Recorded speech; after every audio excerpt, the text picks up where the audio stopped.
ઓમ બન્ના ધામમાં રાજસ્થાની સમાજને ભારે આસ્થા છે, જેને લઈ ગુજરાત મારવાડી સમાજ દ્વારા સુરતના કોસંબા નજીક 12 કરોડના ખર્ચે ઓમ બન્ના ધામનું ભૂમિપૂજન કેન્દ્રીય મંત્રી ગજેન્દ્રસિંહ શેખાવતના હસ્તે ખાતમુહૂર્ત અને ભૂમિપૂજન કરાયું હતું। રાજસ્થાનના પાલી ખાતેથી ઓમ બન્ના ધામની લાવવામાં આવી છે। ઓમ બન્ના ધામ આગામી 3 વર્ષમાં તૈયાર કરાશે। કેન્દ્રીય મંત્રી ગજેન્દ્રસિંહ શેખાવત જણાવ્યું હતું કે પ્રવાસી રાજસ્થાની જે ગુજરાતમાં નિવાસ કરે છે, આ ધામ બનવાથી અહીં વસતા રાજસ્થાની સમાજને સંગઠિત કરવા માટે આ ધામ મહત્વનું બનશે। પહલગામ મુદ્દે સરકાર દ્વારા ભારત વિરુદ્ધ ચાલતી કોઈ પર પ્રવૃત્તિ ચલાવી લેશે નહીં। આ નવા ભારત આતંકવાદની પ્રવૃત્તિ જડબાતોડ જવાબ આપવા પણ ખચકાશે નહીં। આ વખતે આતંકવાદ અને એમની પાછળની શક્તિને નષ્ટ કરાશે। जगदीश भरवाड़, न्यूज 14 कोसंबा। जब यहाँ सूरत के इस कीम कोसंबा गांव में राजस्थान के सभी प्रवासियों ने मिलकर के ओम बना के इस पवित्र धाम की शक्ति स्थल की स्थापना की है। ओम बना का आशीर्वाद सब भाविकों को मिले। यहाँ से गुजरने वाले हर आदमी को ओम बना की सुरक्षा का कवच मिले और साथ साथ में ये श्रद्धा का केंद्र जो आने वाले समय में न केवल प्रवासियों के लिए अपितु इस क्षेत्र के आसपास के गांवों में, आसपास के कस्बों में निवास करने वाले सब लोगों के लिए भी एक बड़ा आस्था का केंद्र ऐसा विकसित हो, मैं ऐसी शुभकामनाएं आज यहाँ खड़े होकर के देना चाहता हूँ। स्वर्गीय ओम बना, जिनका पर्चा आज पूरे मारवाड़ नहीं, मारवाड़ की सीमाओं को लांघ करके गुजरात में, मध्य प्रदेश में, पूरे उत्तर भारत में विख्यात हुआ है, उन सब का आशीर्वाद, उन सब पर ओम बना की कृपा, ओम बना की आशीर्वाद बना रहे, ऐसी भी मैं आप सब के लिए कामना करता हूँ।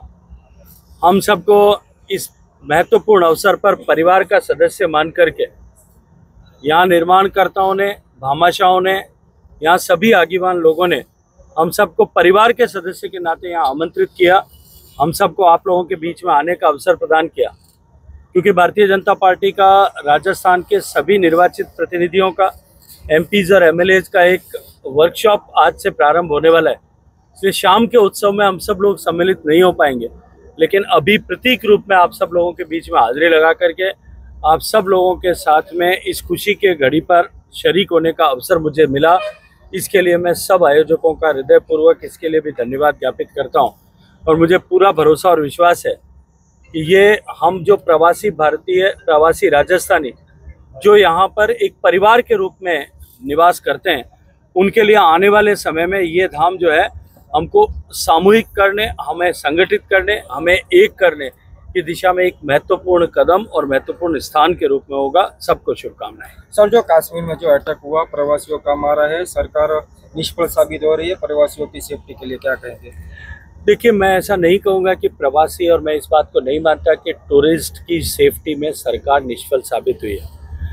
आज सरकार के प्रयासों के चलते हुए 370 के एब्रोगेशन के बाद में, 35A के एब्रोगेशन के बाद में जिस तरह का एक कॉन्फिडेंस बिल्डअप हुआ था,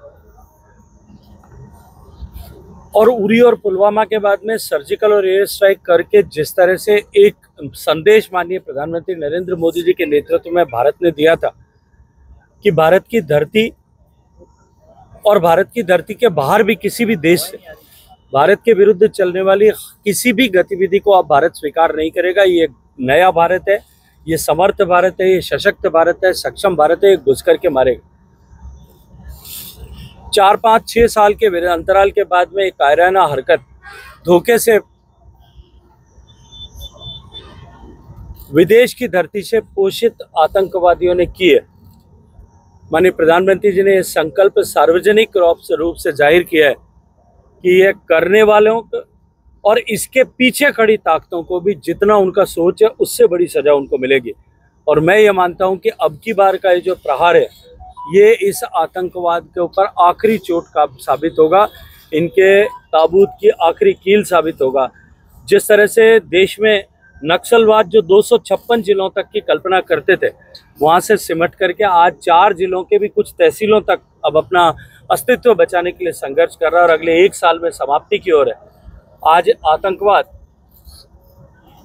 वो भी अंतिम फड़फड़ाहट कर रहा है और मुझे पूरा भरोसा है कि आने वाले समय में जिस तरह की कार्रवाई होने वाली है, जिसकी अपेक्षा और इंतजार प्रतीक्षा दोनों देश के लोग कर रहे हैं, निश्चित रूप से वो इस आतंकवाद के समाप्ति का उद्घोष होगा। टूरिस्ट को कश्मीर जाना चाहिए कि नहीं जाना चाहिए? देखिए 100% जाना चाहिए और मैं अभिनंदन करना चाहता हूं देश के उन सारे पर्यटकों का, उनकी हिम्मत का, उनके हौसले का, जिसमें अनेक गुजरात के पर्यटक भी हैं, देश के अन्य कोनों से भी हैं, जिन्होंने घटना के चौथे दिन ही वापस कश्मीर में जाकर के पर्यटन की गतिविधियों को नए सिरे से वापस प्रारंभ किया है।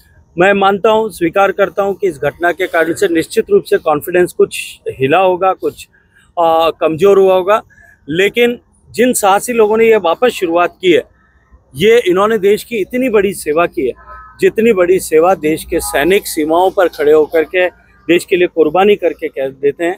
इन पर्यटकों की कुर्बानी भी निश्चित रूप से इस देश से आतंकवाद का समाप्ति करने की दिशा में एक बड़ी शहादत के रूप में दर्ज होगी और आने वाले समय में जो इन पर्यटकों ने वापस से पर्यटन प्रारंभ किया है, उनके अविस्मरणीय योगदान को भी देश नहीं भुला पाएगा। में जो मरे उसके सरकार कुछ मदद करेगी, आर्थिक मदद?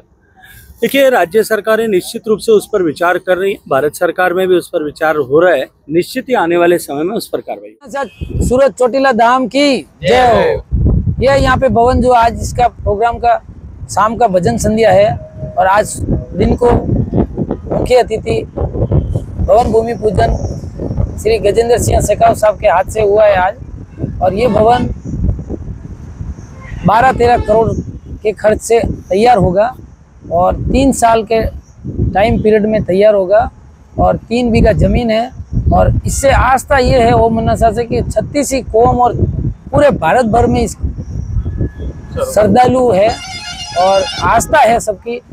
और 36 कौम के सहयोग से, गुजराती मारवाड़ी समाज के सहयोग से ये भवन और बन रहा है।